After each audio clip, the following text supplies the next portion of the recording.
Computerise അക്കൗണ്ടിങ്ങിലുള്ള Libre Office കാൽക്കിലെ നാലാമത്തെ practical എങ്ങനെയാണ് ചെയ്യുന്നത് നോക്കാം.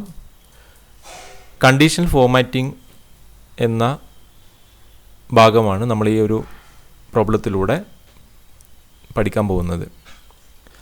നമുക്ക് കുറേ ഡെപ്റ്റേഴ്സിൻ്റെയും അവരുടെ എമൗണ്ടും ഡ്യൂ ഡേറ്റും തന്നിട്ടുണ്ട്.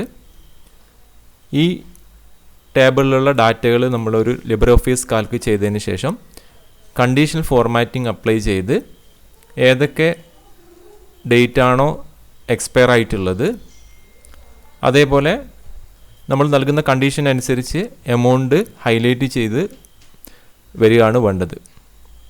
ഫോർമാറ്റിംഗ് നമുക്കറിയാം, ഡാറ്റകളെ കൂടുതൽ റീഡബിൾ ആക്കി മാറ്റുന്നതിനെയാണ് നമ്മൾ ഫോർമാറ്റിംഗ് എന്നുകൊണ്ട് സിമ്പിളായിട്ട് ഉദ്ദേശിക്കുന്നത്. അപ്പോൾ ഈ ഒരു ടേബിളിൽ നമുക്കെങ്ങനെ കണ്ടീഷൻ ഫോർമാറ്റിംഗ് ചെയ്തുകൊണ്ട് ഒരു കണ്ടീഷൻ നൽകിക്കൊണ്ട് എങ്ങനെ ഫോർമാറ്റിംഗ് നടത്താം, അതാണ് ഇതിലൂടെ ഉദ്ദേശിക്കുന്നത്. List of debtors and the amount dues from them are given below. Apply condition formatting to highlight receivables with date that have expired on 31st January 2016. നമുക്കൊരു ഡാറ്റ ടേബിൾ തന്നിട്ടുണ്ട്. അതിൽ കുറേ ഡെപ്റ്റേഴ്സിൻ്റെ പേരുണ്ട്, അവരുടെ കയ്യിൽ നിന്ന് കിട്ടാനുള്ള എമൗണ്ട് ഉണ്ട്. ആ കിട്ടേണ്ട ഡേറ്റ്, ഏതൊക്കെ ഡേറ്റിനാണ് കിട്ടേണ്ടത്, ഡ്യൂ ആവുന്നത് ഏത് ഡേറ്റാണ് എന്നുള്ള ഡീറ്റെയിൽസ് നമുക്ക് തന്നിട്ടുണ്ട്.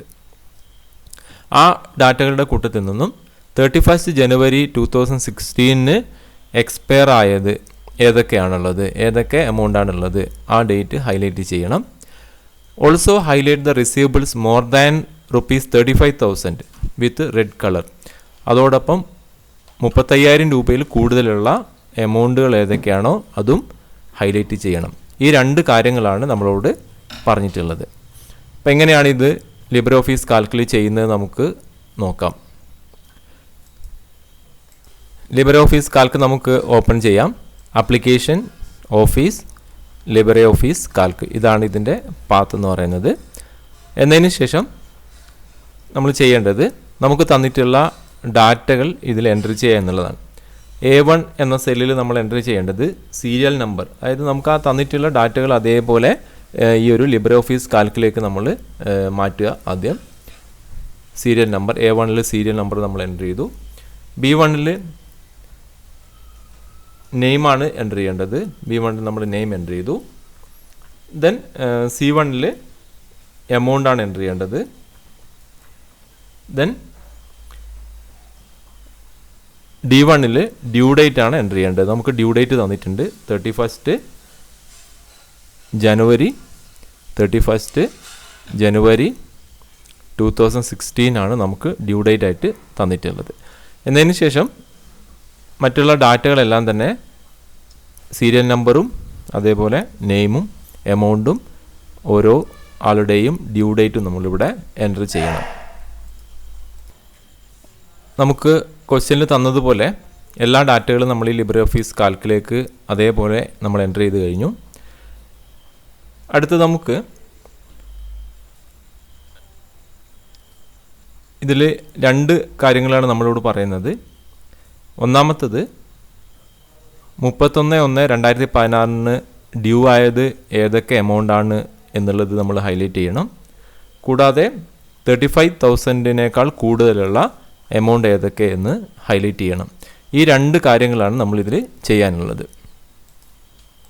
ഇവിടെ കണ്ടീഷൻ ഫോർമാറ്റിംഗ് അപ്ലൈ ചെയ്യാണ് വേണ്ടത്. അതിനുവേണ്ടി നമുക്ക് നമ്മളോട് പറഞ്ഞിട്ടുള്ളത് 31st January 2016 എക്സ്പയർ ആയത് ഏതൊക്കെയെന്ന് ഹൈലൈറ്റ് ചെയ്യാണ് വേണ്ടത്. അപ്പോൾ നമുക്ക് ഡേറ്റുള്ള കോളം നമുക്ക് സെലക്ട് ചെയ്യാം. ഇവിടെ D2 മുതൽ D6 വരെയാണ് നമ്മൾ സെലക്ട് ചെയ്യുന്നത്. D2 മുതൽ D6 വരെ സെലക്ട് ചെയ്തതിന് ശേഷം നമുക്കിവിടെ ഫോർമാറ്റ് എന്ന ടാബിലേക്ക് പോവാം. ഫോർമാറ്റ് ആദ്യം സെലക്ട് ചെയ്തതിന് ശേഷമാണ് നമ്മൾ ഫോർമാറ്റ് എന്ന ബട്ടൺ ക്ലിക്ക് ചെയ്യേണ്ടത്. ഫോർമാറ്റ് എന്ന ബട്ടൺ ക്ലിക്ക് ചെയ്ത് കഴിഞ്ഞാൽ നമുക്കിവിടെ താഴെ കണ്ടീഷണൽ എന്നുള്ളൊരു മെനു ഉണ്ട്. ആ കണ്ടീഷണൽ എന്ന മെനുവിലൂടെ പോയതിന് ശേഷം കണ്ടീഷൻ എന്നുള്ളത് സെലക്ട് ചെയ്യാം. ആദ്യം ഏത് സെല്ലിലുള്ള ഏത് റേഞ്ചിലുള്ള ഡാറ്റയാണോ നമുക്ക് കണ്ടീഷൻ ഫോർമാറ്റിംഗ് നടത്തേണ്ടത് ആ റേഞ്ച് സെലക്ട് ചെയ്തതിന് ശേഷം ഫോർമാറ്റ് പോവുക. ഫോർമാറ്റിൽ നിന്നും കണ്ടീഷണൽ എന്ന മെനുവിലേക്ക് വരിക. അതിലൂടെ കണ്ടീഷൻ എന്ന മെനു സെലക്ട് ചെയ്യാം. കണ്ടീഷൻ എന്ന മെനു സെലക്ട് ചെയ്ത് കഴിഞ്ഞാൽ conditional formatting four D2 D6 നമ്മൾ സെലക്ട് ചെയ്ത സെൽ അല്ലെങ്കിൽ റേഞ്ചിൽ നമുക്ക് കണ്ടീഷൻ ഫോർമാറ്റിംഗ് നമ്മൾ ചെയ്യാൻ പോവുകയാണ്. അവിടെ നമ്മൾ ഒന്നാമത്തെ കണ്ടീഷൻ 1 അവിടെ നമുക്ക് സെൽ വാല്യൂ ഈസ് എന്നുള്ളത് നമ്മളൊന്നും ചെയ്യുന്നില്ല. എന്നതിന് ശേഷം നമുക്കിവിടെ ഈക്വൽ ടു എന്നുള്ളത് മാറ്റി, ഇവിടെ ഈക്വൽ ടു എന്നുള്ളത് മാറ്റി ഗ്രേറ്റർ ദാൻ എന്നാക്കുക. നമുക്ക് ഒരുപാട് കണ്ടീഷൻസ് നമുക്കിതിൽ ഉപയോഗിക്കാൻ കഴിയുമെന്നുള്ളതാണ്. നമ്മളിവിടെ ചെയ്യുന്നത് 31 ജനുവരി 2016 കൂടുതലുള്ള ഡേറ്റ് ഏതാണോ അത് ഹൈലൈറ്റ് ചെയ്യുക എന്നുള്ളതാണ് നമ്മളിവിടെ ഉദ്ദേശിക്കുന്നത്. അപ്പോൾ cell value is greater than. അപ്പോൾ നമ്മുടെ ക്വസ്റ്റ്യൻ്റെ അകത്ത് നമുക്കറിയാം നമ്മളിവിടെ D1 ഡ്യൂ ഡേറ്റ് ആണ് കൊടുത്തിട്ടുള്ളത്. നമ്മൾ ഏതാണോ ഡ്യൂ ഡേറ്റ് ആ ഡ്യൂ ഡേറ്റ് എൻ്റർ ചെയ്ത് കൊടുത്താലും മതി. അല്ലെങ്കിൽ നമുക്ക് ഈ D1 വാല്യൂവിനേക്കാളും കൂടുതൽ ഉള്ള എക്സ്പയർ ആയ ഡേറ്റ് ഉള്ള സെല്ല് ഏതാണോ അത് ആ സെല്ലാണ് നമുക്കിവിടെ ഹൈലൈറ്റ് ചെയ്യാൻ പോകുന്നത്. അപ്പോൾ ഞാനിവിടെ ചെയ്യുന്നത് നേരിട്ട് ഇവിടെ D1 എന്ന സെൽ അഡ്രസ്സ് കൊടുക്കുകയാണ്. D1 എന്ന് പറയുന്ന സെൽ അഡ്രസ്സ് ഞാൻ കൊടുത്തു കഴിഞ്ഞു. ഓക്കെ, ഇനി അടുത്തത് ചെയ്യേണ്ടത് അപ്ലൈ സ്റ്റൈൽ എന്നുള്ളിടത്തിൽ നിലവിൽ ആക്സെൻ്റ് എന്ന് പറയുന്ന സ്റ്റൈലാണുള്ളത്. നമുക്ക് ആ സ്റ്റൈലല്ല വേണ്ടത്. നമുക്ക് എന്ത് ചെയ്യാം, നമുക്കിവിടെ സ്വന്തമായിട്ടുള്ള ഒരു സ്റ്റൈൽ നമുക്ക് അപ്ലൈ ചെയ്യാം. അതിനുവേണ്ടി നമ്മൾ എന്ത് ചെയ്യണം, ന്യൂ സ്റ്റൈൽ കൊടുക്കണം. ഓക്കെ, ന്യൂ സ്റ്റൈൽ കൊടുക്കുന്ന സമയത്ത് നമുക്കിവിടെ പല ഓപ്ഷൻസ് നമുക്കിവിടെ അവൈലബിൾ ആണ്. അപ്പോൾ ഞാനിവിടെ അത് അലൈൻമെൻറ്റ് മാറ്റാം, അതേപോലെ ബോർഡേഴ്സ് മാറ്റാം, സെൽ പ്രൊട്ടക്ഷൻ ചെയ്യാം, അങ്ങനെ പലതരത്തിലുള്ള ഫോർമാറ്റിംഗ് ഓപ്ഷൻസ് ഉണ്ട്. ഓരോ സെല്ലിലും നമുക്ക് എന്ത് മാറ്റാണോ വരുത്തേണ്ടത് അത് ഫോർമാറ്റ് ചെയ്യാനുള്ള ഓപ്ഷൻസ് ഉണ്ട്. നമുക്കിവിടെ വേണ്ടത് റെഡ് കളറിൽ ഹൈലൈറ്റ് ചെയ്യാണ് വേണ്ടത്. അതായത് 31 ജനുവരി 2016 കൂടുതലായി ഉള്ള ഡേറ്റ് ഏതാണോ ആ ഡേറ്റ് നമുക്ക് എന്ത് ചെയ്യണം, റെഡ് കളറിൽ ഹൈലൈറ്റ് ചെയ്യണം. അതിനുവേണ്ടി നമ്മളിവിടെ ബാക്ക്ഗ്രൗണ്ട് സെലക്ട് ചെയ്യണം. അത് സെല്ലിൻ്റെ ബാക്ക്ഗ്രൗണ്ടാണ് നമ്മൾ എന്ത് ചെയ്യുന്നത്, ഹൈലൈറ്റ് ചെയ്യാൻ വേണ്ടി ഉപയോഗിക്കുന്നത്. ബാക്ക്ഗ്രൗണ്ട് സെലക്ട് ചെയ്തതിന് ശേഷം ഞാനിവിടെ റെഡ് കളറ് സെലക്ട് ചെയ്യണം. എന്നതിന് ശേഷം നമുക്ക് എന്ത് ചെയ്യാം, ഓക്കെ നൽകാം. അങ്ങനെ ഓക്കെ അടിക്കുന്ന സമയത്ത് നമ്മളുടെ നേരത്തെ കണ്ടീഷണൽ ഫോർമാറ്റിങ്ങിൻ്റെ സ്റ്റൈല് നമ്മൾ സെലക്ട് ചെയ്ത് കഴിഞ്ഞു. D1 എന്നുള്ള വാല്യൂവിനേക്കാളും ഗ്രേറ്റർ ആയിട്ടുള്ള വാല്യൂ ഉള്ള സെല്ലുകളെല്ലാം തന്നെ ഈ ഒരു രൂപത്തിൽ ബാക്ക്ഗ്രൗണ്ട് റെഡായി വരുന്നതായിരിക്കും. ഞാനിവിടെ ഈ ഒരു കണ്ടീഷൻ ഫോർമാറ്റിംഗ് ഓക്കെ അടിക്കുകയാണ്. ഓക്കെ അടിച്ചു കഴിഞ്ഞാൽ നമുക്കറിയാം 31 ജനുവരി 2016 കൂടുതൽ ഉള്ള എമൗണ്ട് ഉള്ള സെല്ല് ഏതാണോ ആ സെല്ല് എന്ത് ചെയ്തിട്ടുണ്ട്, ഇവിടെ ഹൈലൈറ്റ് ചെയ്ത് വന്നിട്ടുണ്ട്. അപ്പോൾ നമ്മളിത് വേറെ ഏതെങ്കിലും സെല്ലിൽ നമ്മൾ എമൗണ്ട് ഡേറ്റ് മാറ്റിക്കഴിഞ്ഞാൽ അതിനനുസരിച്ച് നമുക്ക് എന്ത് ചെയ്യും, അത് ഓട്ടോമാറ്റിക്കായിട്ട് ഹൈലൈറ്റ് ചെയ്യപ്പെടുന്നതാണ്. ഞാൻ ജസ്റ്റ് ഇവിടെ വേണമെങ്കിൽ ഒരു ഡേറ്റ് ഞാൻ എൻ്റർ ചെയ്യുകയാണ്, 28/2/2016. അപ്പോൾ ഇത് 31/1/2016 കൂടുതലുള്ള ഡേറ്റാണ്. ഞാനിവിടെ ജസ്റ്റ് ഒരു മാറ്റം വരുന്ന സമയത്ത് എന്താണ് സംഭവിക്കുന്നത്, എങ്ങനെയാണ് ആ ഒരു കണ്ടീഷൻ ഫോർമാറ്റിംഗ് വർക്ക് ചെയ്യുന്നതെന്ന് അറിയാൻ വേണ്ടി മാത്രം ഞാനൊരു വാല്യൂ എൻ്റർ ചെയ്താണ്. അവിടെ നമുക്ക് എൻ്റർ ചെയ്ത് കഴിഞ്ഞാൽ ഓട്ടോമാറ്റിക്കായിട്ട് ആ വാല്യൂ എന്ത് ചെയ്യും, ഹൈലൈറ്റ് ചെയ്ത് വരുമെന്നുള്ളതാണ്. അപ്പോൾ 31 ജനുവരി 2016 കൂടുതൽ ഉള്ള അല്ലെ അതിനേക്കാൾ ഉയർന്നിട്ടുള്ള ഡേറ്റുള്ള ഏത് ഡേറ്റ് നമ്മളിവിടെ എൻ്റർ ചെയ്ത് കൊടുത്തു കഴിഞ്ഞാലും അത് എന്ത് ചെയ്യും, ഹൈലൈറ്റ് ചെയ്ത് വരും. ഇനി രണ്ടാമത് നമുക്ക് ഹൈലൈറ്റ് ചെയ്യേണ്ടത് 35,000 കൂടുതലുള്ള വാല്യൂ ഉള്ള സെൽ ഏതാണെന്നാണ്. അപ്പോൾ അത് നമുക്ക് ചെയ്യേണ്ടത് നമുക്കവിടെ ബ്ലൂ കളറിലാണ് ഇതിൻ്റെ കണ്ടീഷണൽ ഫോർമാറ്റിംഗ് നടത്തേണ്ടത്. അപ്പോൾ അതിനുവേണ്ടി നമുക്ക് എമൗണ്ടാണ് സെലക്ട് ചെയ്യേണ്ടത്. C2 മുതൽ C6 വരെയുള്ള എമൗണ്ട് അല്ലെങ്കിൽ ആ ഒരു റേഞ്ച് നമ്മൾ ആദ്യം സെലക്ട് ചെയ്യുക. എന്നതിന് ശേഷം നമ്മൾ ഫോർമാറ്റ് പോയതിന് ശേഷം കണ്ടീഷണൽ കൊടുക്കുക. കണ്ടീഷണൽ ഫോർമാറ്റിംഗ് എന്നാൽ കണ്ടീഷണൽ കൊടുക്കുക. എന്നതിന് ശേഷം നമ്മൾ കണ്ടീഷൻ കൊടുത്തതിന്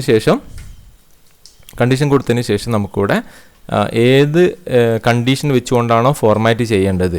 അപ്പോൾ നമുക്കറിയാം ഇവിടെ സെൽ വാല്യൂ ആണ് നമുക്ക് ഓരോ സെല്ലിലുള്ള വാല്യൂ ആണ് നമുക്ക് പരിശോധിച്ചിട്ട് അത് നമ്മൾ പറയുന്ന കണ്ടീഷനേക്കാൾ കൂടുതലാണെങ്കിൽ ഹൈലൈറ്റ് ചെയ്ത് കാണിക്കേണ്ടത്. അപ്പോൾ ഇവിടെ നമുക്ക് ഒരു സെല്ലിലുള്ള വാല്യൂ ദെൻ ഈക്വൽ ടു അല്ല നമുക്ക് വേണ്ടത്, ഗ്രേറ്റർ ദാൻ ആണ് നമുക്ക് വേണ്ടത്. അപ്പോൾ ഗ്രേറ്റർ ദാൻ നമ്മളോട് രണ്ടാമത് പറഞ്ഞിട്ടുള്ളത് 35,000 കൂടുതൽ എമൗണ്ട് ഉള്ള സെല്ലുകളെല്ലാം തന്നെ ബ്ലൂ ബാക്ക്ഗ്രൗണ്ടിൽ അല്ലെങ്കിൽ ബ്ലൂ കളറിൽ ഹൈലൈറ്റ് ചെയ്യണം എന്നുള്ളതാണ്. അപ്പോൾ cell value is greater than 35,000 ആണെങ്കിൽ അല്ലെങ്കിൽ 35,000 കൂടുതലാണെങ്കിൽ നമുക്ക് എന്ത് ചെയ്യണം, നമുക്കിവിടെ ബ്ലൂ കളറിൽ ഹൈലൈറ്റ് ചെയ്യണം. അതിനുവേണ്ടി അപ്ലൈ സ്റ്റൈൽ എന്നുള്ളിടത്തിൽ നമ്മൾ ന്യൂ സ്റ്റൈൽ നേരത്തെ ചെയ്തതുപോലെ തന്നെ ന്യൂ സ്റ്റൈൽ സെലക്ട് ചെയ്യണം. ഇവിടെ ന്യൂ സ്റ്റൈലിൽ നമുക്ക് ബാക്ക്ഗ്രൗണ്ട് മാത്രമേ നമുക്ക് ഹൈലൈറ്റ് ചെയ്യേണ്ടതുള്ളൂ. ഞാൻ ബാക്ക്ഗ്രൗണ്ട് സെലക്ട് ചെയ്തു. നമുക്ക് എന്ത് ചെയ്യാം, ഇവിടെ ബ്ലൂ കളർ സെലക്ട് ചെയ്യാം. ബാക്ക്ഗ്രൗണ്ടിൽ നമുക്ക് ബ്ലൂ കളറ് സെലക്ട് ചെയ്യാം. ബാക്ക്ഗ്രൗണ്ട് ക്ലിക്ക് ചെയ്തു, ബ്ലൂ കളർ സെറ്റ് ചെയ്തു. എന്നതിന് ശേഷം ഞാൻ എന്ത് ചെയ്തു, ഓക്കെ അടിച്ചു. ഇനി നമുക്ക് ഏതൊക്കെ സെല്ലിലാണോ 35,000-നേക്കാളും കൂടുതലുള്ളത് ആ സെല്ലുകളുടെ വാല്യൂ ഈ രൂപത്തിലാണ് വരിക. എക്സാമ്പിൾ എന്ന് പറഞ്ഞുകൊണ്ട് നമുക്കിവിടെ വന്നിട്ടുണ്ട്. ഓക്കെ, ഞാനിത് ഓക്കെ അടിക്കുകയാണ്. അപ്പോൾ ഓക്കെ അടിക്കുന്ന സമയത്ത് നമ്മൾ സെലക്ട് ചെയ്തിട്ടുള്ള സെല്ലുകളുടെ വാല്യൂ 35,000-നേക്കാളും കൂടുതലുള്ള എമൗണ്ട് ഒക്കെ എന്ത് ചെയ്തിട്ടുണ്ട്, ബ്ലൂ കളറിൽ ഹൈലൈറ്റ് ചെയ്ത് വന്നിട്ടുണ്ട്. ഈ വീഡിയോയുടെ ഡിസ്ക്രിപ്ഷനിൽ ഇതിൻ്റെ ഈ ഒരു പ്രോബ്ലത്തിൻ്റെ ക്വസ്റ്റ്യനും അതിൻ്റെ പ്രൊസീജിയറും ഞാൻ ഈ ചെയ്തതുപോലെയുള്ള പ്രൊസീജിയറും ഉണ്ട്. നിങ്ങൾക്കത് ഡൗൺലോഡ് ചെയ്യാം. Okay, thank you.